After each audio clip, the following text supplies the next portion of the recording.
Doctor Baba Saheb Ambedkar open university.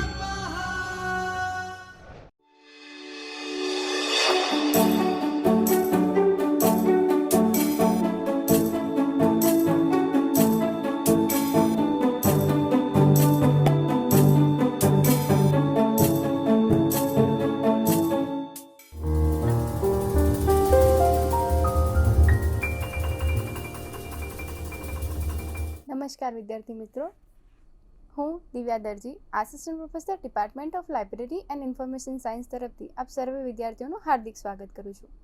વિદ્યાર્થી મિત્રો, આપણો જે ઓનલાઈન કોર્સ છે તે સ્વયંના ઓનલાઈન કોર્સનું આપણું નામ છે હ્યુમેનિટીઝ એન્ડ સોશિયલ સાયન્સીસમાં સંશોધન અને પ્રકાશન નૈતિકતા, research and publication ethics in humanities and social sciences. વિદ્યાર્થી મિત્રો, તેના આજનું જે આપણું લેક્ચર છે તેમાં આપણે સ્વાધ્યાય અને થોડી પ્રેક્ટિસ જોઈશું કે અત્યાર સુધીમાં આપણે જે પણ ભણ્યા છીએ તેનું એક આપણે સ્વાધ્યાય કરીશું. તો સૌપ્રથમ આપણે જોઈએ કે આપણે જે યુનિટ્સ ભણી ગયા હતા એમાંથી જે સૌપ્રથમ ટોપિક જે આપણે લીધો હતો તે ટોપિક વિશે વાત કરી હતી. જે ટોપિક હતો તત્વજ્ઞાનનો પરિચય, જેને આપણે કહીએ ઇન્ટ્રોડક્શન ઓફ ફિલોસોફી. તેમાં આપણે જોયું હતું કે ફિલોસોફી એટલે શું અને જે તત્વજ્ઞાન છે તેના જે અલગ અલગ વિવિધ શાખાઓ હતી તેના વિશે વાત કરી હતી. આપણે જે તત્વજ્ઞાન વિશે જોયું હતું તે આ પ્રમાણે હતું કે આપણે સૌપ્રથમ તત્વજ્ઞાનનો પરિચય જોયો હતો, ઇન્ટ્રોડક્શન ઓફ ફિલોસોફી. તેમાં આપણે તેની વ્યાખ્યા જોઈ હતી કે સંશોધન તત્વજ્ઞાનનો ખ્યાલ કેવી રીતે મેળવી શકાય. બરાબર, તત્વજ્ઞાન એટલે શું અને તત્વજ્ઞાનની જે પ્રકૃતિ જે હતી તેના વિશે વાત કરી હતી. વિદ્યાર્થી મિત્રો, જ્યારે પણ આપણે સંશોધન કરતા હોઈએ ત્યારે સંશોધન દરમિયાન જે તે વસ્તુઓ કે જે તે વિષયોનો આપણે ખ્યાલ રાખવાનો હોય છે તેના વિશે અને તેની જે નૈતિક ફિલોસોફી શું છે તેના વિશેની આમાં વાત કરવામાં આવી હતી. તેની સાથે સાથે તત્વજ્ઞાનની પ્રકૃતિ અને તેનો અવકાશ કે તેનો નેચર અને સ્કોપ કયા પ્રમાણે નિશ્ચિત થાય છે તેના વિશે વાત કરી હતી. ત્યારબાદ સંશોધન તત્વજ્ઞાનની જે શાખાઓ હતી, જે બ્રાન્ચીસ ઓફ રિસર્ચ ફિલોસોફી કહી શકીએ, તેના વિશે પણ આપણે માહિતી મેળવી. તેમાં સૌપ્રથમ હતી ઓન્ટોલોજી. ઓન્ટોલોજી એ શું છે તેના વિશે વાત કરી હતી કે ઓન્ટોલોજી એ દાર્શનિક આધાર છે જે જીવનમાં સારને આધાર આપે છે. તે મુખ્યત્વેનો તેનો ઉદ્દેશ જે હતો તે વિષયવાદના દાર્શનિક ખ્યાલો સાથે સંબંધિત હતો. અલગ પ્રકારે હતું, પણ અહીંયા આપણે વાત કરીએ છીએ તે છે ઓન્ટોલોજીની. અને ત્યારબાદ હતું એપિસ્ટોમોલોજી, કે એપિસ્ટોમોલોજી એટલે જે કુદરત સાથે કે જેનું બિયોન્ડ ઓફ નેચર વાત થતી હતી તે. ત્યારબાદ હતું પોઝિટિવિઝમ, જેમાં આપણે કહીએ કે હકારાત્મકવાદ, જેમાં જે સારી બાબતો હતી કે જે હકારાત્મક બાબતો હતી તેનો સમાવેશ થતો હતો. ત્યારબાદ હતું વાસ્તવિકતાવાદ, જેને આપણે રિયલિઝમ કહીએ છીએ. જે વાસ્તવિકતાવાદ જે છે તે સત્ય અને રિયલિઝમ જે ઘટના છે તેના પર વાત કરતી હતી. બરાબર. ત્યારબાદ હતું અર્થઘટનાત્મકવાદ, જેને આપણે ઇન્ટરપ્રિટિવિઝમ કહેતા હતા. અને ત્યારબાદ હતું ઓક્ઝિયોલોજી, કે જે ઓક્ઝિયોલોજી હતું તે બિયોન્ડ ધ નેચર, તેની સાથે સાથે જે રિયલિઝમ હતું તેની બિયોન્ડ જઈને જેમાં સમાવેશ થતું હતું તે હતું. ત્યારબાદ સકારાત્મકવાદ અને અર્થઘટનાત્મકવાદ વિશે પણ આપણે માહિતી મેળવી. વિદ્યાર્થી મિત્રો, આ જે યુનિટ હતું જે તત્વજ્ઞાનનો પરિચય, તેમાં તત્વજ્ઞાન અને તેની સાથે સાથે જે સંશોધનકર્તા જે છે તેને કેવી રીતે આગળ વધવું જોઈએ અને તેના જે નૈતિક જે ખ્યાલ હતો તે કયા કયા હતા તેના વિશે વાત કરી હતી. ત્યારબાદ આપણે એક બીજો જે સબ્જેક્ટ જે આપણે કહીએ કે ટોપિક હતો તે જોયો હતો, તે હતો કે સંશોધન નીતિશાસ્ત્ર, કે રિસર્ચ જે છે તેમાં એથિક્સ કેવી રીતે એપ્લાય થઈ શકે. રિસર્ચ એથિક્સ એટલે આપણે કંઈ પણ રિસર્ચ કરી રહ્યા છીએ તે રિસર્ચની અંદર આપણે કયા કયા મુદ્દાઓ વિશે ધ્યાન રાખવાનું હોય છે, કે કયા કયા એથિક્સ વિશે આપણે ધ્યાન રાખવાનું હોય છે તેનો સમાવેશ આમાં કરવામાં આવ્યો હતો. તેમાં આપણે જોયું હતું કે સંશોધન જે છે તો સંશોધન નીતિશાસ્ત્ર, જેને આપણે રિસર્ચ એથિક્સ કહીએ, કે કંઈ પણ કાર્ય આપણે જે કરવું છે તે કાર્યની અંદર કયા કયા વિષયો કે કઈ કઈ બાબતોનું આપણે ધ્યાન રાખવાનું હોય છે, કે કયા કયા નિયમોનું આપણે પાલન કરવાનું હોય છે તે વાતનો સમાવેશ આ વિષયમાં થયો હતો. જેમાં આપણે સંશોધન નીતિશાસ્ત્રનું મહત્ત્વ, કે ઇમ્પોર્ટન્સ ઓફ રિસર્ચ એથિક્સ. રિસર્ચ એથિક્સનું મહત્ત્વ શું છે કે જ્યારે પણ કોઈ સંશોધન કરી રહ્યા હોઈએ તેમાં જો એથિક્સને ફોલો ના કર્યા હોય અને આપણે ગમે તે રીતે સંશોધન કરી દીધું હોય તો તે કામ લાગતું નથી, કારણ કે તે પ્લેગરિઝમનો શિકાર બનતું હોય છે. ત્યારબાદ બીજા બધા જે મુદ્દાઓ હોય છે તે આપણે આગળ જોઈએ એ પ્રમાણે. તો જે સંશોધન નીતિશાસ્ત્ર જે છે તેનું ખૂબ જ મહત્ત્વ છે, કારણ કે કોઈ પણ સંશોધન કરતા હોઈએ છીએ, સંશોધન બીજા લોકોને કામ લાગે એ હેતુથી આપણે કરતા હોઈએ છીએ, અને જો એમાં જ એથિક્સને ફોલો ના કરેલા હોય તો તે સંશોધન કોઈ કામનું રહેતું નથી. ત્યારબાદ હતું કે નીતિશાસ્ત્રનો અવકાશ, સ્કોપ ઓફ એથિક્સ, કે નીતિશાસ્ત્રનો અવકાશ શું છે તેના વિશે માહિતી મેળવી હતી. ત્યારબાદ નીતિશાસ્ત્રની વિવિધ શાખાઓ, બ્રાન્ચીસ ઓફ રિસર્ચ એથિક્સની વિશે વાત કરી હતી. તેમાં નૈતિક ફિલોસોફી, જેને મોરલ ફિલોસોફી કહી શકાય, કે નૈતિક ફિલોસોફીનો આધાર લઈ અને જે સંશોધન કરતા હોય છે તે શું કરે છે, પોતાનું રિસર્ચ કરતા હોય છે. ત્યારબાદ હતું નીતિશાસ્ત્રનો સ્વભાવ, નેચર ઓફ એથિક્સ, કે નેચર ઓફ એથિક્સ કેવો છે તેના વિશે માહિતી મેળવી હતી. ત્યારબાદ વૈજ્ઞાનિક સંશોધનમાં નીતિશાસ્ત્ર કેવી રીતે એપ્લાય કરી શકાય, તો એથિક્સ ઇન સાયન્ટિફિક રિસર્ચ, કે જે સાયન્ટિફિક રિસર્ચ કરતા લોકો છે, જે લોકો રિસર્ચ કરે છે, પણ જે હ્યુમેનિટીઝ એન્ડ સોશિયલ સાયન્સમાં રિસર્ચ હોય છે તે આપણે ક્વેશ્ચનર બેઝ આપણે કરતા હોઈએ છીએ, પણ જ્યારે વૈજ્ઞાનિક સંશોધનની વાત આવે ત્યારે તેમાં એ લોકોએ અલગ અલગ પ્રયોગો કરી અને અલગ અલગ, ધારો કે કેમિસ્ટ્રીનો કોઈ વિદ્યાર્થી હોય તો તે શું કરે છે કે લેબમાં ટેસ્ટિંગ કરે છે, પોતાને અલગ અલગ રીતે જે કેમિકલ્સ હોય છે તેના પરથી એ પોતાનું રિસર્ચ કરતા હોય છે. ત્યારે બોટનીવાળા જોઈ લઈએ તો એ લોકો શું કરે છે કે એ પ્રેક્ટિકલ સાથે, જેમાં એ અલગ અલગ છોડ હોય છે તેના પર રિસર્ચ કરે છે ને ત્યારબાદ તેનું નિરાકરણ જે આવતું એ પ્રમાણે જતા હોય છે. જ્યારે હ્યુમેનિટીઝ એન્ડ સોશિયલ સાયન્સીસમાં કેવું છે કે આપણે સર્વે કરીએ છીએ, ક્યાં તો પછી ક્વેશ્ચનર ભરાઈએ છીએ વિદ્યાર્થીઓ પાસેથી, કે જે તે આપણા સંશોધનનો એરિયા હોય એ પ્રમાણે.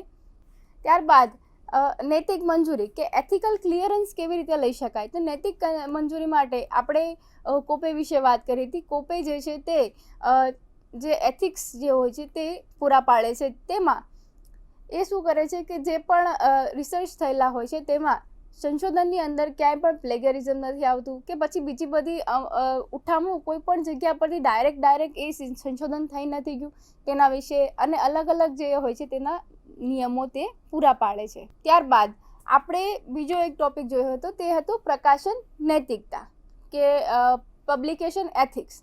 પ્રકાશન નૈતિકતા એટલે જે પણ કોઈ પ્રકાશન થઈ રહ્યું છે તે પ્રકાશન જે થયું છે તે કોઈ પણ લાગવગ દ્વારા, કાં તો કોઈ પ્લેગરિઝમ સાથે, કે પછી કોઈ પણ અલગ રીતે કોઈ એનો દુરુપયોગ નથી થયો, કે પછી કોઈ પણ પ્રકાશન જે થયું છે તે નૈતિક રીતે થયું છે કે નથી થયું તેના વિશેની માહિતી આપણે આ ટોપિકમાં મેળવી હતી.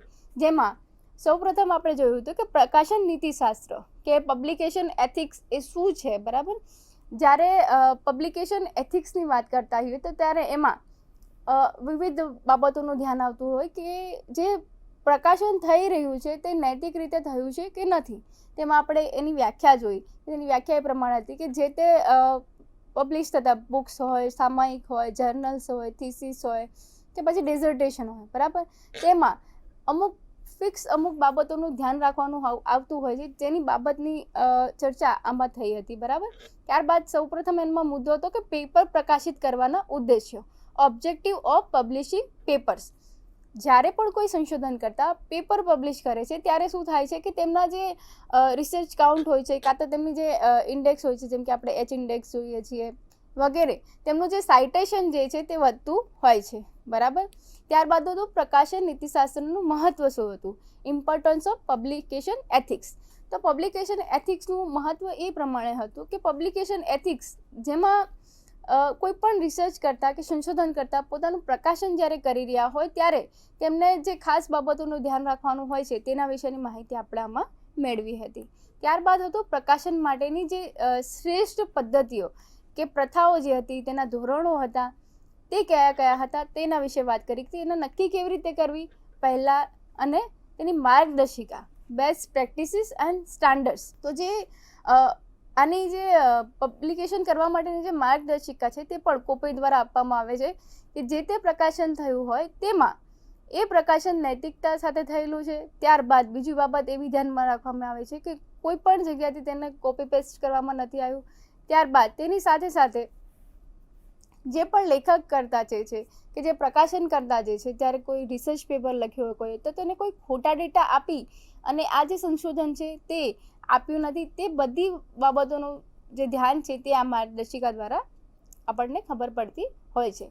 અને આ માર્ગદર્શિકાના આધારે જ જે તે રિસર્ચ કરતા હોય છે તે શું કરે છે કે તેને ફોલો કરતા હોય છે, જે પબ્લિકેશન હોય છે તે થતું હોય છે. ત્યારબાદ આરઈસી તથા અન્ય આરઆરસીનું કાર્ય અને તેની ભૂમિકા શું છે, બરાબર. તો જે આરઈસી છે, રિસર્ચ કમિટી, જેને આપણે કહીએ રિસર્ચ કમિટી કહીએ, જે તે યુનિવર્સિટીઝ હોય છે કે કોઈ પણ સંસ્થા હોય છે તેમની પોતાની એક પદ્ધતિ હોય છે જેના દ્વારા તે જે સંશોધન કરતા જે પીએચડી રિસર્ચ સ્કોલર હોય છે તેમના યુનિવર્સિટીના, તેમનું શું કરે છે તે મૂલ્યાંકન કરતા હોય છે, તેમની પ્રપોઝલ હોય, તેમના દર 6 મહિના દરમિયાન જે તે કાર્ય કરતા હોય તેનું તે લોકો મૂલ્યાંકન કરતા હોય છે કે જે વિદ્યાર્થી જે કે કાં તો સંશોધન કરતા જે છે તે પોતાનું કાર્ય કઈ પ્રમાણે કરવાનું હોય છે અને તે કાર્ય 6 મહિના દરમિયાન કેટલું થયું છે તેના માટેની તે લોકો આયોજન કરતા હોય છે અને એ પ્રમાણે જ વિદ્યાર્થીઓને જે તે સમયગાળા દરમિયાન તેમનો જે થીસીસ હોય છે તે સબમિટ થતો હોય છે. ત્યારબાદ હતું કે પ્રગતિ અહેવાલ વાયવા સમિતિના કાર્ય અને તેની ભૂમિકા. પ્રગતિ અહેવાલ જેને આપણે કહીએ functions of role of progress report, તો જે પણ સંશોધન કરતા હોય છે તે પોતાની યુનિવર્સિટીમાં દર 6 મહિના દરમિયાન જ્યારે એમના વાયવા થતા હોય ત્યારે તેમાં તે પોતાનો પ્રોગ્રેસ રિપોર્ટ આપતા હોય છે કે જે તે વિષય પર તે પીએચડી કરી રહ્યા છે, સંશોધન કરી રહ્યા છે, તેનો 6 મહિના દરમિયાન એમને કેટલું સંશોધન કર્યું અને તે કઈ બાબતોનું તેમાં ધ્યાન રાખવામાં આવ્યું વગેરેની બાબતોની ચર્ચા એમાં કરવામાં આવી હતી. ત્યારબાદ આપણે જોયું પ્રકાશન નીતિશાસ્ત્રની સંસ્થાઓ.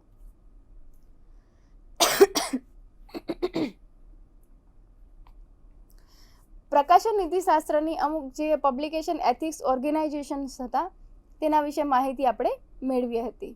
ત્યારબાદ પારદર્શિતાનો સિદ્ધાંત, પ્રિન્સિપલ ઓફ ટ્રાન્સપરન્સી. જ્યારે પ્રકાશન જે એથિક્સ ઓર્ગેનાઇઝેશન હતા તેમાં કોપીનો સમાવેશ થતો હતો, બરાબર.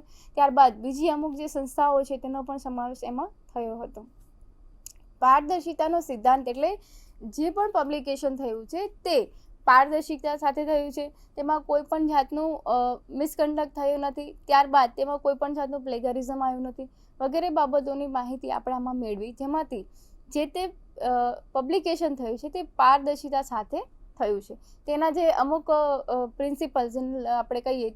પ્રકાશન નૈતિકતામાં આપણે આગળ બીજું જોઈએ કે પ્રકાશન નીતિશાસ્ત્રનું ઉલ્લંઘન કે વાયલન્સ ઓફ પબ્લિકેશન એથિક્સ કેવી રીતે થઈ શકે છે તેના વિશે માહિતી આપણે મેળવી હતી કે જે તે પ્રકાશન થતું હોય છે તેમાં તેનું ઉલ્લંઘન કેવી રીતે થાય. તો એમાં જોઈએ કે લેખકત્વ અને યોગદાન, તેનું ક્રેડિટ અને ચોરીના મુદ્દાઓ તે કેવી રીતે થતા હોય છે કે કોઈ પણ એક લેખક છે, બરાબર, તેને શું કર્યું છે પોતાનું રિસર્ચ પેપર લખ્યું છે પણ તેને શું કર્યું છે કોઈ પણ જગ્યા પરથી એને ડાયરેક્ટ કોપી પેસ્ટ કર્યું છે કાં તો પછી કોઈને એને ક્રેડિટ આપી નથી. ધારો કે કોઈનું એક સાઇટેશન લીધું હોય, વ્યવસ્થિત રીતે સાઇટ ના કર્યું હોય, કોઈ પણનું લિટરેચર રિવ્યૂ કરી છે, કોઈ વ્યક્તિના એને પોતાના રિસર્ચ પેપરની અંદર તેનું કોટેશન મૂક્યું છે પણ તેને સાઇટ નથી કર્યું કાં તો તેને ક્રેડિટ નથી આપ્યો, એ એક ક્રેડિટ ચોરીનો મુદ્દો બનતો હોય છે, બરાબર. ત્યારબાદ છે ફરિયાદો અને અપીલો, કમ્પ્લેન્ટ્સ એન્ડ અપીલ્સ, એ કેવી રીતે થતી હોય છે તેના વિશે માહિતી મેળવી. ત્યારબાદ પ્રકાશન પહેલાં અને પ્રકાશન પછી જે તે મુદ્દાઓ હતા તેની પર વાત કરી હતી કે પ્રકાશન પહેલાં જ્યારે કોઈ પ્રકાશન કરી રહ્યું છે કે કોઈક રિસર્ચ પેપર લખી રહ્યું છે ત્યારે જે તે રિસર્ચ પેપર લખ્યું છે તેમાં કયા વ્યક્તિઓની મદદ કરી છે અને કયા વ્યક્તિઓએ મદદ નથી કરી, છતાં પણ તેમનું નામ એમાં ઉમેરી દેવામાં આવતું હોય છે, તે એક ક્રેડિટ ચોરીનો મુદ્દો બનતો હોય છે. ક્રેડિટ ચોરી કેવી રીતે થતી હોય છે કે કોઈ વ્યક્તિએ તમને મદદ કરી છે કે કોઈક વ્યક્તિનું આ પેપર છે પણ તેને આપણે સાઇટેશન આપ્યું નથી, તે પણ એક જે છે ક્રેડિટ ચોરીનો મુદ્દો બનતો હોય છે. ત્યારબાદ જે કોપે જે હતું તેમાં કેસ અને અપીલ કેવી રીતે કરી શકાય તેના વિશે માહિતી આપણે મેળવી હતી કે કોપેની અંદર જે છે તેમાં અમુક નિયમો આપેલા હોય છે, એ પ્રમાણે તેમાં ફરિયાદ નોંધાતી હોય છે કે જે તે વિષય છે, જે તે રિસર્ચ પેપર છે તેમાં કેવી રીતે ક્રેડિટ ચોરી કરવામાં આવી છે અને તેના આગળ શું પગલાં લઈ શકાય તેના વિશે માહિતી એમાં આપી હતી. ત્યારબાદ આગળ આપણે જોયું હતું કે સાહિત્ય ચોરી પર ફરિયાદો અને આપણે જે યુજીસી જે છે તે યુજીસીની સ્ટાન્ડર્ડ ગાઈડલાઇન્સ કઈ કઈ છે અને તેમાં પ્લેજરિઝમ કેવી રીતે એનો ડિટેક્ટ કરી શકે છે. જે યુજીસી જે છે તેના દ્વારા જે તે સંશોધન કરતા છે તેના માટે ગાઈડલાઈન આપેલી હતી કે તેમાં કેવી રીતે એમને કેટલા પ્રમાણમાં પ્લેજરિઝમ હોવું જોઈએ અને કેટલા ટકા ઉપર પ્લેજરિઝમ હોય તો તેમને કેટલા મહિના દરમિયાન કેવી રીતે તેમને પોતાનું થીસીસ જમા કરાવવું જોઈએ તેના વિશેની માહિતી આપણે મેળવી હતી. ત્યારબાદ જે આગળ આપણે જોયું હતું તે હતું હિંસક પ્રકાશનો અને જર્નલ્સ, પીડિયેટરી પબ્લિશર્સ એન્ડ જર્નલ્સ. જ્યારે આપણે જે કહીએ કે પીડિયેટરી કાં તો હિંસક પબ્લિકેશનની વાત કરીએ તો તેની આપણે લાક્ષણિકતાઓ એમાં જોઈ હતી કે જે પીડિયેટરી જર્નલ્સ જે હોય છે તેમાં જે જર્નલ્સ શું કરે છે કે કોઈ પણ વ્યક્તિઓ પાસેથી તે કોઈ પૈસા લઈ અને એમનું પેપર છાપી દેતા હોય છે, બરાબર. તેમાં એ કોઈ જાતનું જોતા નથી કે જે તે રિસર્ચ કરતા હોય છે તેનું કયા પ્રકારે એનું એનાલિસિસ થયું છે કે કયા પ્રમાણે એને લખ્યું છે કે ક્યાંથી ચોરી નથી કર્યું વગેરે કોઈ બાબતનું એમાં ધ્યાન રાખવામાં આવતું નથી. અને તેમાં શું થાય છે કે તેના દ્વારા જે રિસર્ચ જે છે તે જે પ્રકાશન જે છે તેમાં બહોળો પ્રમાણમાં થતું જાય છે અને એમાં કોઈ પણ રીતે એમાં કહીએ કે વેલ્યુ નથી હોતી. પીડિયેટરી જર્નલ્સ જેને આપણે હિંસક પબ્લિશર્સ કહીએ તેના પ્રકારો કયા કયા પ્રમાણમાં હતા તેના વિશે વાત કરી હતી. ત્યારબાદ પેપર પ્રકાશિત કરવા માટેની માર્ગદર્શિકા અથવા ચેકલિસ્ટ એ કઈ હતી તેના વિશે પણ આપણે માહિતી એમાંથી મેળવી હતી. ત્યારબાદ આગળ આપણે જોયું હતું કે પ્રકાશન ગેરવર્તણૂક, પબ્લિકેશન મિસકન્ડક્ટ કેવી રીતે થાય છે તેની વ્યાખ્યા આપણે જોઈ હતી કે પબ્લિકેશન મિસકન્ડક્ટ એટલે શું. તો પબ્લિકેશન મિસકન્ડક્ટ એટલે જે તે લેખક જે છે કાં તો કોઈ પબ્લિશર્સ છે તેના દ્વારા જે મિસકન્ડક્ટ થતું હોય તેને પબ્લિકેશન મિસકન્ડક્ટ કહી શકાય. જે પ્રકાશન ગેરવર્તણૂક જે છે તેને આપણે પબ્લિકેશન મિસકન્ડક્ટ કહીએ છીએ તેના પ્રકારો કયા કયા હતા કે તેના ટાઈપ્સ કયા કયા હતા તેના વિશે માહિતી આપણે મેળવી હતી. તેમાં અલગ અલગ પ્રકારે જે થતા હોય છે, જે મિસકન્ડક્ટ થતા હોય છે તે કયા કયા લોકો તરફથી થતા હોય છે. તો તેમાં એક તો છે સંપાદક દ્વારા, ત્યારબાદ છે પ્રકાશક અને સમીક્ષકો દ્વારા જે ગેરવર્તણૂક થતી હોય તે. સૌપ્રથમ આપણે જોઈએ કે સંપાદક દ્વારા કે જે તે સંપાદક જે છે તે પોતાના જે ઓળખીતા જ લોકો હોય કે કાં તો એને કોઈક ભલામણ કરેલી હોય તેમના જે રિસર્ચ પેપર કે આર્ટિકલ્સ હોય તે ડાયરેક્ટ કંઈ જ તેમાં સમીક્ષા કર્યા વગર મૂકી દેતા હોય છે. ત્યારબાદ પ્રકાશક દ્વારા જે થતા હોય તે કેવી રીતે મિસકન્ડક્ટ થઈ શકે કે જે તે પ્રકાશક જે છે તે કોઈ પણ એના સારા ગુણો જોયા વગર કે કોઈ પણ સારા સમીક્ષક કે સમીક્ષા થયા વગર જ તેનું પ્રકાશન કરી દે તે. અને સમીક્ષકો દ્વારા ગેરવર્તણૂક કેવી રીતે થતી હોય છે કે જે તે રિવ્યુઅર પાસે ગયું હોય તમારું, પણ જે એ રિવ્યુઅર છે તે જેનું પેપર છે તેના ઓળખીતા હોય તો તે શું કરે, એમાં કોઈ પણ જાતની જે તે રિવ્યુઅર પાસે જો પેપર ગયું હોય પણ એ રિવ્યુઅર સાથે તેનું સંબંધ સારા હોય તો તે શું કરે કે એ પેપરમાં ઘણી બધી ક્ષતિ હોવા છતાં પણ તે લોકો શું કરે છે તેને પાસ કરી દેતા હોય છે, બરાબર. આ પ્રમાણે મિસકન્ડક્ટ થતા હોય છે. આ જે હતા તે મિસકન્ડક્ટ થવાના જે ટાઈપ્સ હતા તે હતા. ત્યારબાદ હતું કે અનૈતિક વર્તન તરફ દોરી જતી સમસ્યાઓ અને પ્રકાશનનું કારણ કે ગેરવર્તણૂક કેવી રીતે થતી હોય છે.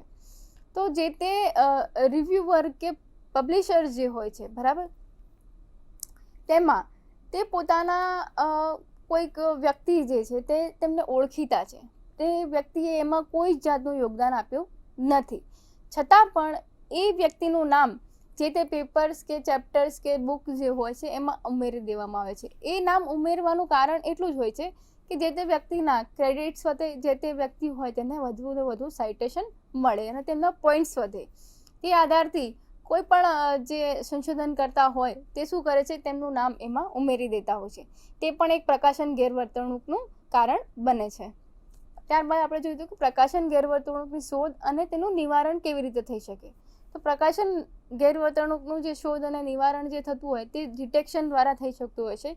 ડિટેક્શનની અંદર જે પ્લેજરિઝમ સોફ્ટવેર્સ હોય છે તેના દ્વારા શું થાય છે કે જે તે કોઈ વ્યક્તિ હોય તેને કોઈ પણ કોપી પેસ્ટ કર્યું હોય તો પ્લેજરિઝમ સોફ્ટવેર દ્વારા તેનું ડિટેક્શન થાય છે અને તેને રિજેક્ટ કરી શકાય છે. ત્યારબાદ આપણે સિંગલ બ્લાઇન્ડ પીયર રિવ્યૂ થતા હોય છે અને ડબલ બ્લાઇન્ડ પીયર રિવ્યૂઝ થતા હોય છે. તેવી જર્નલ્સ દ્વારા પણ સારી રીતે જે મિસકન્ડક્ટ હોય છે તેને ડિટેક્ટ કરી શકાય છે. ત્યારબાદ આપણે બીજો ટોપિક જોયો હતો સ્વાર્થ સંઘર્ષ, જેને આપણે કોન્ફ્લિક્ટ ઓફ ઇન્ટરેસ્ટ કહીએ છીએ, બરાબર. તો જે કોન્ફ્લિક્ટ ઓફ ઇન્ટરેસ્ટ જે હતો તેના વિશે માહિતી મેળવી હતી કે કોન્ફ્લિક્ટ ઓફ ઇન્ટરેસ્ટ શું છે. તે કોઈ પણ પોતાના કે કોઈ પણ ઓળખીતા લોકોની આપણે મદદ કરી અને સંશોધનની અંદર એમને કોઈ પણ યોગદાન આપ્યા વગર જ આપણે એમને ક્રેડિટ આપી દઈએ તે. હવે આપણે આગળ જોઈએ કે સ્વાર્થ સંઘર્ષ જે છે તેના પ્રકારો કયા કયા છે, types of conflict of interest. તો તેમાં આપણે સૌપ્રથમ જોઈએ કે નાણાકીય હિત સંઘર્ષ. નાણાકીય હિત સંઘર્ષ કેવી રીતે થતું હોય છે, જેમાં આપણે અગાઉ વાત કરીએ પ્રમાણે કે જે તે વ્યક્તિ જે છે તેમાં તેને કોઈક રિસર્ચ જર્નલની અંદર પેપર આપ્યું છે, બરાબર. પણ એ પેપર તેને તરત છપાવવું હોય કે તેને આપી જ દેવું હોય કે કોઈ પણ એમાં સમીક્ષા કર્યા વગર, તો તે શું કરે છે કે પૈસા આપી અને જે તે જર્નલ્સ જે છે કે એમાં આર્ટિકલ કે રિસર્ચ પેપર તેમનું આપી દેતા હોય છે. ત્યારબાદ વ્યક્તિગત હિત સંઘર્ષ.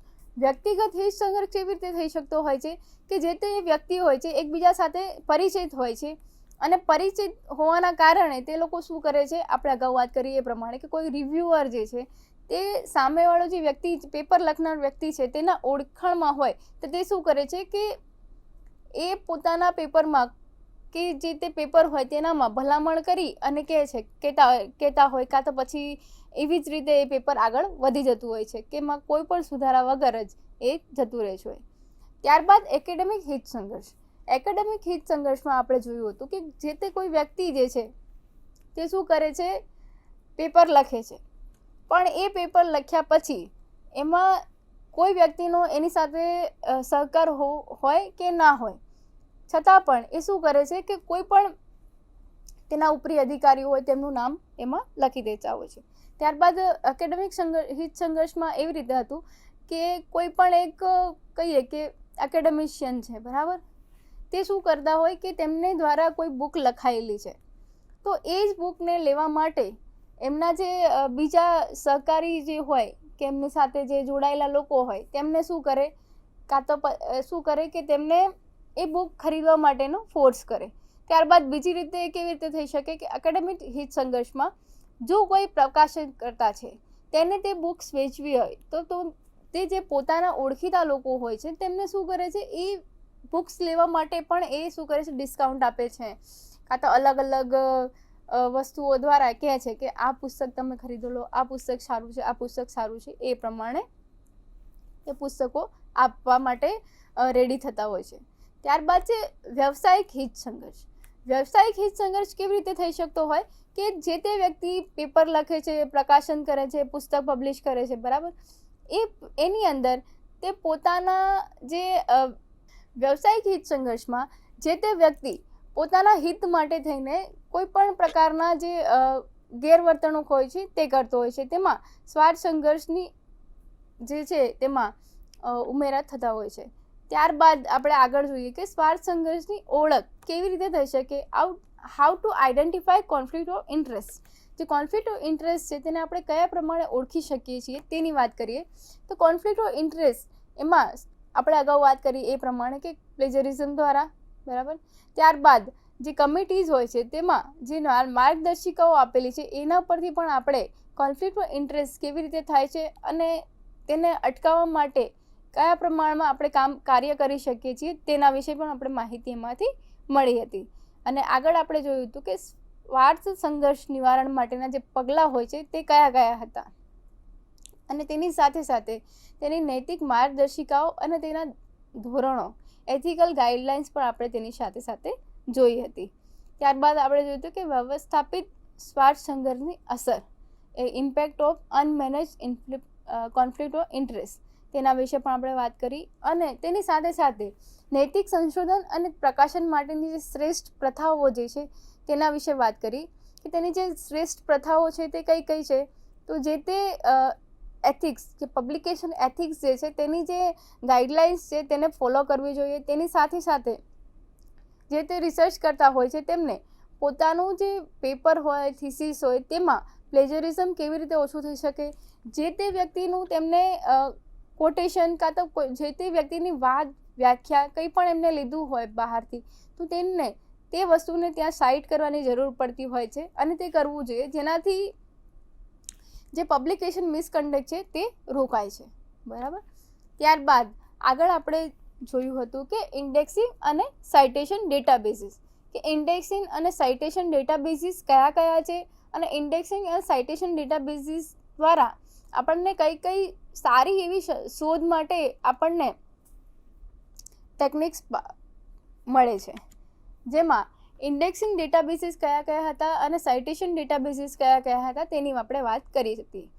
આપણે સૌપ્રથમ જોઈએ કે ઇન્ડેક્સિંગ ડેટાબેઝિસ શું છે. What are indexing databases? તો એ જે ઇન્ડેક્સિંગ ડેટાબેઝિસ છે તેના દ્વારા આપણે જે પણ કોઈ આર્ટિકલ જોઈતો હોય કાં તો પછી આપણને કોઈક સ્પેસિફિક વિષય માટે આર્ટિકલ જોઈતો હોય, તો ઇન્ડેક્સિંગ ડેટાબેઝિસ જે છે તેના દ્વારા આપણને સરળતાથી એ જે તે વિષય કે જે તે ટોપિક પર સ્પેસિફિક આપણને પેપર જોઈતું હોય તે આપણને આસાનીથી મળી જતું હોય છે. ત્યારબાદ ઇન્ડેક્સિંગ ડેટાબેઝના હેતુઓ અને લાભો. આપણે હમણાં વાત કરીએ પ્રમાણે કે જે ઇન્ડેક્સિંગ ડેટાબેઝ છે, આપણે જ્યારે ઇન્ટરનેટ પર કોઈ પણ સર્ચ કરીએ છીએ તો સર્ચની અંદર આપણને બહુ બધું જોવા મળતું હોય છે, પણ તેમાંથી સાચું કયું? તો જે આ ઇન્ડેક્સિંગ ડેટાબેઝિસ છે તેના દ્વારા આપણને સારામાં સારા સંશોધન પત્રો, રિસર્ચ આર્ટિકલ્સ આપણને એમાંથી મળતા રહેતા હોય છે.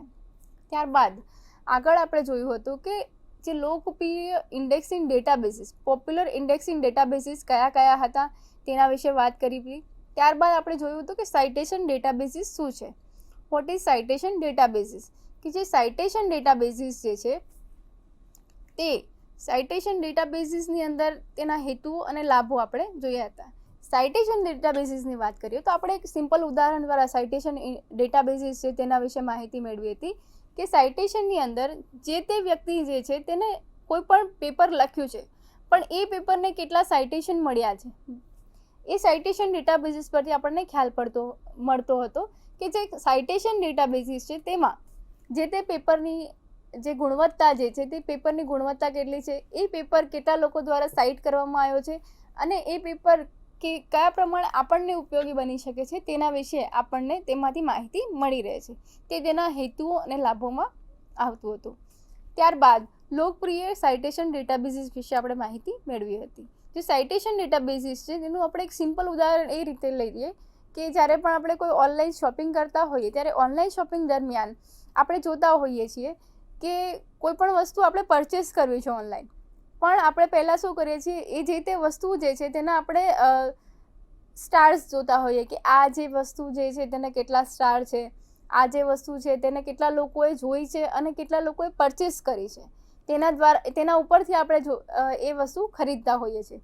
એવી જ રીતે જ્યારે આપણે ગૂગલ પ્લે સ્ટોરમાં કોઈ પણ એપ્લિકેશન ડાઉનલોડ કરતા હોઈએ ત્યારે ગૂગલ પ્લે સ્ટોરની અંદર આપણે જોતા હોઈએ છીએ કે જે તે એપ્લિકેશન જે છે તે કોના દ્વારા અને આ જે એપ્લિકેશન છે તેને કેટલા લોકોએ સાઇટ જોઈ છે અને કેટલા લોકોએ ડાઉનલોડ કરી છે, તેના ઉપરથી જ આપણે એ જે એપ્લિકેશન હોય છે તેને ડાઉનલોડ કરતા હોઈએ છીએ કે જોતા હોઈએ છીએ કે આ જે એપ્લિકેશન છે તે કેટલા લોકો દ્વારા ડાઉનલોડ કરવામાં આવી છે અને આ જે એપ્લિકેશન છે તેને કેટલા સ્ટાર્સ મળ્યા છે, કેટલા પોઈન્ટ્સ મળ્યા છે. બરાબર. એના ઉપરથી જ આપણે જે તે એપ્લિકેશન્સ હોય છે તેને આપણે ડાઉનલોડ કરતા હોઈએ છીએ. તેવી જ રીતે જ્યારે આપણે સાઇટેશન ડેટાબેઝિસની વાત કરીએ ત્યારે સાઇટેશન ડેટાબેઝિસમાંથી આપણને સારી રીતે ખબર પડે છે કે જે તે રિસર્ચ આર્ટિકલ છે કે જે પણ પેપર આપેલું છે તે કયા પ્રમાણમાં સારી રીતે છે અને તેને કેટલા લોકોએ સાઇટ કર્યું છે, તેમ આપણને જે સાઇટેશન ડેટાબેઝિસ છે તેના પરથી આપણને ખબર પડતી હતી. અને તેની સાથે સાથે સંશોધકો માટે શ્રેષ્ઠ પદ્ધતિ કઈ છે તેના વિશે માહિતી મેળવી હતી. તો વિદ્યાર્થી મિત્રો, જે સ્વયંના ઓનલાઈન કોર્સમાં આપણે જે તે ટોપિક્સના વિશે વાત કરી તેના સ્વાધ્યાય અને પ્રેક્ટિસના આ લેક્ચરમાં આજે અહીંયા આ લેક્ચર સમાપ્ત કરીએ છીએ. આપ સૌને આભાર. स्वाध्यायः